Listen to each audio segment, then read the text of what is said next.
My mother forced me to marry a beggar. A week after the wedding, I was in shock.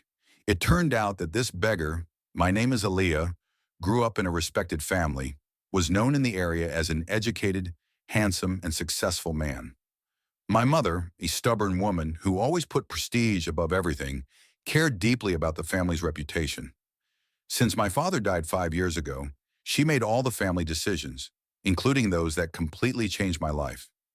That day, I had just returned from work when my mother called me into the living room. Her face was serious, as if she was hiding something important. Aaliyah, you're old enough now. I want you to get married, she said calmly but firmly.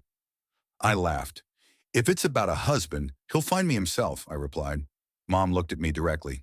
He won't. Next week, you're getting married. My blood boiled. What do you mean? I don't even have a boyfriend.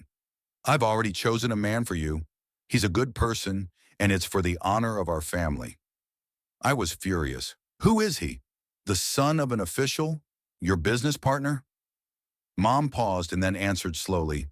It's the man who sits in front of the market every day. He begs there. My world collapsed. I shouted, What? A beggar? Yes, I promised your late father. We owed him something. This is part of a promise we must keep.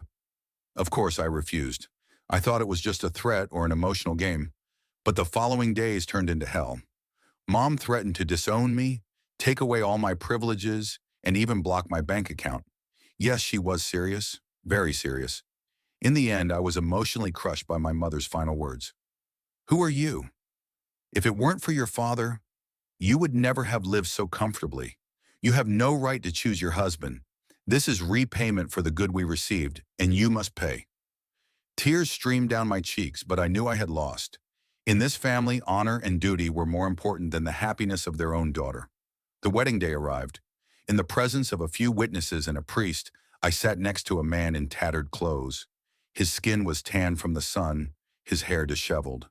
People looked at us with surprise and pity. I, a graduate of a prestigious university, an employee of an elite company, married a market beggar named Raka. He was quiet. When the ceremony ended, he looked at me and said only, Thank you for agreeing to marry me. I turned away. I couldn't even look him in the face. Deep down, I swore this marriage would be just a formality. He was nobody. He would never touch me. I would find a way out of this as soon as possible. But I didn't know my life had just entered the biggest drama I could ever imagine. After a simple wedding with few guests, I was taken to a small house on the outskirts of the city. The house was cramped, with flimsy plywood walls and very basic furniture. Even the bed had only a mattress and thin pillows that seemed unchanged for years. Raka opened the door and invited me in. Sorry, the house is small, he said quietly. His eyes were downcast. I didn't respond. My gaze swept the room with disdain. This couldn't even be called a home. Where would I sleep, bathe, live? Night came, the first night as husband and wife. But there was no romantic atmosphere, no sweet talk, no loving glances, just silence. I sat in a corner of the bed, hugging my knees. Raka sat on the floor, leaning against the wall, staring at the ceiling. He didn't look at me once. I won't touch you, he said suddenly. Relax. I know you don't want me here. I gave him a quick glance and then looked away. Good, I replied coldly, because if you dare touch me, I'll leave this house tonight. He nodded, as if he understood all my anger and hatred. I just want to keep my promise. Night after night passed and I couldn't sleep. Not because of the house's discomfort, but because of the pain in my heart, the humiliation and the suspicions. Yes, suspicions, because every morning before dawn, Raka always left quietly. He returned at noon or in the evening, not dirty, often even fresh, as if he hadn't been begging. One night I woke to the sound of the door opening. I peeked from behind the curtain. Raka opened a small cabinet in the corner of the room and took out a sleek, clean black laptop. It wasn't a cheap laptop. I know enough about technology. It was an expensive model. He turned it on and put on reading glasses. His fingers began typing quickly, like a professional office worker. I was stunned. A beggar with a laptop? Typing so fast? What was he really hiding? The next morning I pretended to sleep when he left the house. But I got up immediately and checked the cabinet. The laptop was gone, but I found a luxury watch, a limited edition that, as far as I know, only the elite wear. I held the watch with trembling hands. Something was wrong. He wasn't an ordinary person. But who was my husband, really? The next evening, I pretended I wanted to talk to him. "Where did you work today?" I asked. He answered indifferently. "At the market, as usual." I stared at him. "Really? But your clothes are clean. My hands are dirtier than yours." He fell silent, his eyes fixed on the floor. He didn't answer. Then I knew I had to find out for myself who this man I thought was a beggar really was, because he was hiding something important, and I swore I'd uncover the whole truth. Days later, curiosity gnawed at me more and more. I couldn't let it go. Something was off with Raka, and I needed answers. I decided to follow him that night. I knew he always left after I fell asleep. That night, I pretended to fall asleep early, waiting for him to leave. The sound of his footsteps faded, and finally the door closed softly. I heard a car engine start, though the sound was very low, as if he was trying not to make noise. I opened my eyes slowly and looked at the clock on the wall. It was midnight. I put on a jacket and carefully opened the door, making sure no one was around. I crept to the window and looked out. A luxurious black sedan, Raka's car, drove onto the road at a moderate speed. I couldn't hold back my curiosity anymore. Why did he have such a car?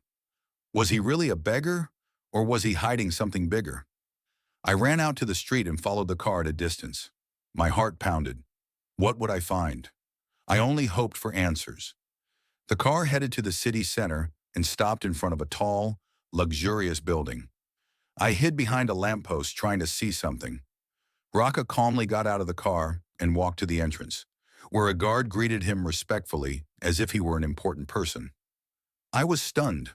The beggar who asked for alms at the market was, in fact, a significant figure. I decided to follow him. Inside the building, I saw Raka enter a conference room. There were several people who knew him well. They shook hands respectfully and seemed to discuss important business matters. I could hardly believe my eyes. Raka, whom I had seen all this time at the market in tattered clothes, was the CEO of a major company. His appearance was just a disguise. I didn't know what shocked me more, that he was a wealthy man or that he had planned it all from the start. I felt trapped in a huge setup. All this time I had been married to someone who was not only different from what I imagined, but lived in an entirely different world. Why didn't he tell me who he really was? What did he want from our marriage? I returned home in the morning, confused. I wanted to talk to him but was afraid. Would he confess, or was this part of his plan to test me? I sat on the couch staring at the phone on the table. I didn't know what to do, but one thing was clear. I had to confront Raka directly. I couldn't keep living in ignorance. That evening, Raka came home. As usual, I watched him, searching for answers in his face. "Do you have a lot of secrets?" I finally asked. Raka looked at me. "Is there something you want to know?" I stood up and approached him. "Why didn't you tell me the truth about yourself? Why pretend to be poor? Why didn't you tell me you're the CEO of a big company?" Raka sighed deeply. "I didn't want you to love me for my money. I wanted to know if you could love me for who I am, regardless of status or wealth." I was surprised to hear this. "So, all this was to test me?" He nodded slowly. "I wanted to know if you could love me sincerely without knowing who I really am." Something stirred inside me. On one hand, I was angry because I felt deceived. But on the other hand, I began to understand how much he had done to find true love. Could I forgive him? But one question kept haunting me. Why me?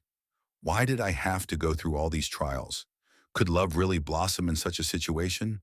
Or was it just a big game I'd never understand? I sat on the couch trying to process all the information I had just received. Raka, the man I thought was a beggar all this time, turned out to be someone entirely different. Behind his shabby appearance and seemingly humble life hid the CEO of a major company with numerous connections and wealth. But what troubled my heart most was the reason behind it all. Raka didn't just hide his identity, he was testing love. He wanted to know if I would love him for who he was, not for his social status or money.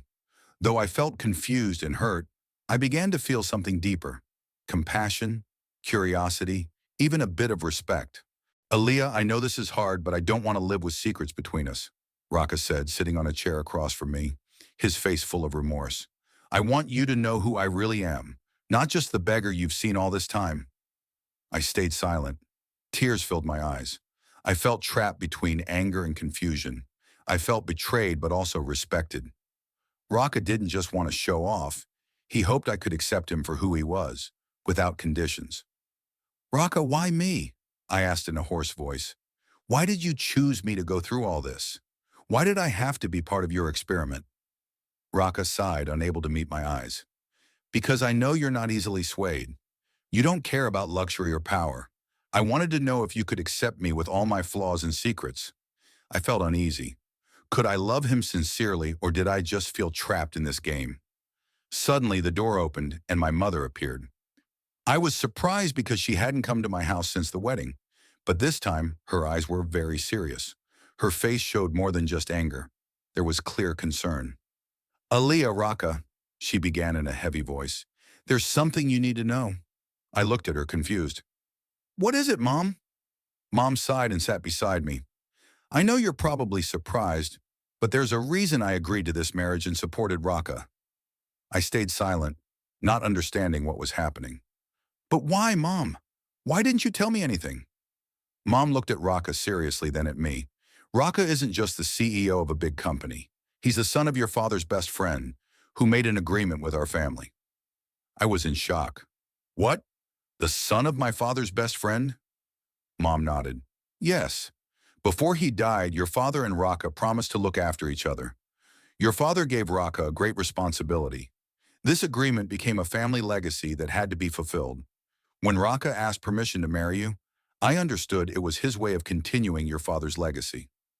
I stayed silent, unable to process it all. It turned out there were many things I didn't know. Raka, whom I thought was a beggar all this time, was part of something much bigger and more important. But why did he choose to live as a beggar? I asked, still confused. He chose that path as part of a test, Mom answered. He wanted to ensure his life partner would love him for who he is, not for his status or wealth. As he said himself, he wanted to know if someone could love him for who he is, not for what he has. I stayed silent. Everything that had happened was far more complicated than I thought. I felt angry, betrayed, and that my life was full of lies. But now I understood there were many things I didn't know. I had just been pulled into a huge journey filled with feelings and responsibilities. Raka stood up from his chair and slowly approached me. Aaliyah, I don't want to hurt you. I know I made a mistake, but I want to prove that I love you. I want us to start over without secrets. I looked deep into his eyes. I was overwhelmed with emotions, angry, confused, disappointed. But on the other hand, I was touched. Raka had dared to go through all this in a very unusual way. Could I forgive him and accept all this? I thought. I sighed deeply. Raka, I need time to process all this. I don't know what to do.